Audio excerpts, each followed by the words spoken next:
The Politics of Provocation looks at how democratic struggles advance our democracies. I got interested in this topic because of the often misleading representation of democratic achievements. The UK citizenship test is a good example here. The problem with this test is that it treats the abolition of slavery as a British achievement, while saying very little about the role of colonial uprisings and independent movements. So I use the example of the citizenship test to get us thinking more about why liberal democracy is not necessarily a force of progress. With the book, then, I wanted to provide a conceptual tool, one that helps us better understand this tension. My argument is that democracies, in order to self-regulate and to correct liberal failures, depend on what I call the politics of provocation.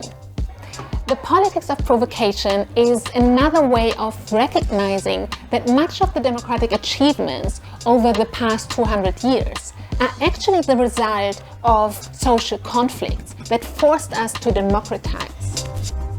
Since what makes democracy possible is conflict, I also use the idea of provocation as a metaphor of power to then ask who has access and the privilege to provoke conflicts and therefore is able to shape our future. My thinking of democracy is very much shaped by my activist experiences in having lived in many different countries. I grew up in the Ruhr region in Germany in the time of deindustrialization, and then after high school I moved to Bucharest, where I worked 2 years as a social worker for street children in the aftermath of the Ceausescu dictatorship. From there on, I went to India, the world's largest democracy, and then I studied political science and philosophy in Vienna and Prague.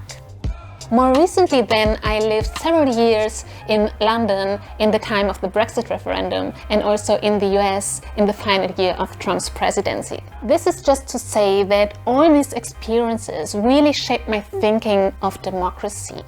With the book, I hope to contribute to a broader discussion and a shift in narrative so that we actually move on from the idea that democracy is merely about casting a vote and the rule of law, but that we also think of democracy in terms of democratic provocation.